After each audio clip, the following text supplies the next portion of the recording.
You need to read the people, please read the book. Get away from this craziness of repeating just these nice sounding platitudes. Preach what the Bible actually teach. Or you're going to be found guilty of teaching false doctrine and be a stumbling block to unbelievers. All right. Now, what I want to show you, we've seen that God speak to unbelieving humans. I showed you that example last time. Now, let me show you that God, even today, still speak to demons and to Satan directly. Now look, right here. So God talks about this man, Job, right? That he was blameless and upright. How do a person get blameless and upright? Peter tells us how. It's not because Job feared God, friends, because he believed and God saved him. That's it. That's what made him blameless. The only person who was blameless in this world is Christ. So how did Job get his? The same way you got yours if you're a believer. So he was rich. So God don't have any issues with people being rich. None, zero. He has no issue with people being poor. He has no issues with none of that stuff, friends. He didn't come upon this earth to make people rich or poor. He came to save that which is lost, to save you from your sin. Not from you being poor, not to make you rich, not to any of that stuff. The book has nothing to do with that. All right. Now, there was a day. Now, pay close attention to what God says right here. There is always a day constantly going on in heaven. There's a specific day that God requires that all the sons of God, who are these sons of God?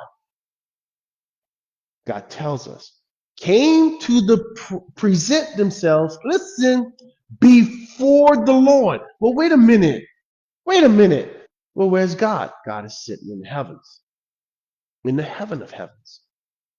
So whoever these sons are, they're up there with God in the heaven of heavens.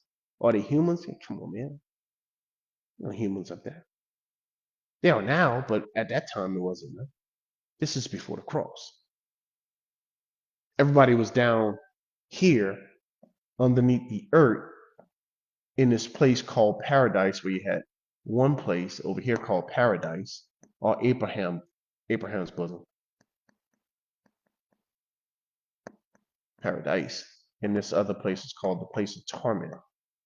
That's where everybody was. And this is the earth, right?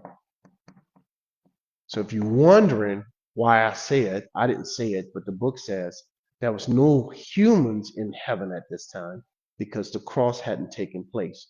No human went into heaven until after the cross. Saying, where in the world did Elijah go? And where did Enoch go? Friend, look, when you step outside of the earth, there's no such thing as time. In the eyes of God, we are already in the new world. Do you understand that? God doesn't look at things the way you and I see them. He talks about the future as if it had already happened. And he talks about the present as if he's already there in the future. So when you think about things like that, you have to think about it from God's perspective. All right.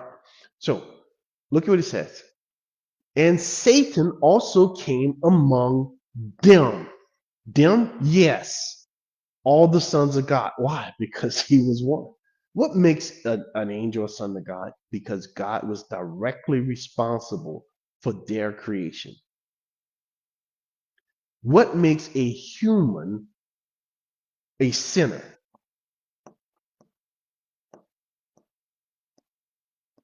What makes a human a sinner? Because two sinners came together and they are directly responsible for that one human. Now, what makes a human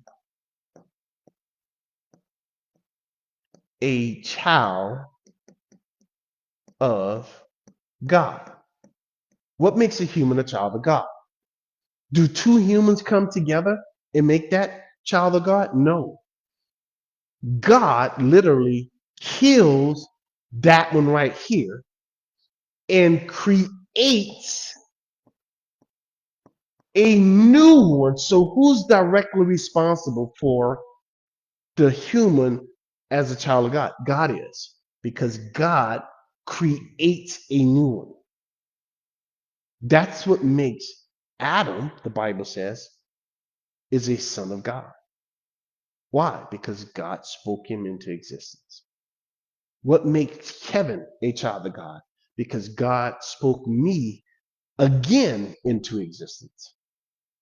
Without human participation. I was born a sinner because God used two sinners to bring me into this world. But I'm born again through creation, and now I'm a child of God because only God was responsible for bringing me into his own family. That's the difference, friends. That's the only difference. So that's why the angels, even Satan, is still called the Son of God. Now he's a rebel. All right. And the Lord said to Satan, "From where do you come?" Now, he's not asking as if God didn't know. God asked him for a specific reason. Why? Because Satan can't be everywhere at one time. So God wanted him to know, hey, if you hadn't been by Job's house, you need to swing over there. That's all the conversation means. All right. So what am I showing? I just want to show you that God is talking to the devil. And folks, this still happens today. In the New Testament, the Bible says that Satan is always before God's throne, blaming you and accusing you and I of sin. And guess what? When he accused me of sin, friend, he's right most of the time. All right. So let's look at another one. So we looked at this right here, right? So we've seen where Satan can come before God, and he has to do it on those particular days that God calls out. And this is going to repeat itself in the millennium, where every human is going to have to pass before God 3 times a year. So where you find that at? Hey, go look in the book of Ezekiel. Read chapters 40 through 48, and then go in the book of Isaiah and start at chapter 60 and read to the end. God talks about all these things. All right. So now I'm going to show you another one where there's an evil spirit up there with God while God is having a conversation with the holy angels. Listen to this. And what are we doing? We're answering the question of why God was able to speak with a false prophet named Balaam.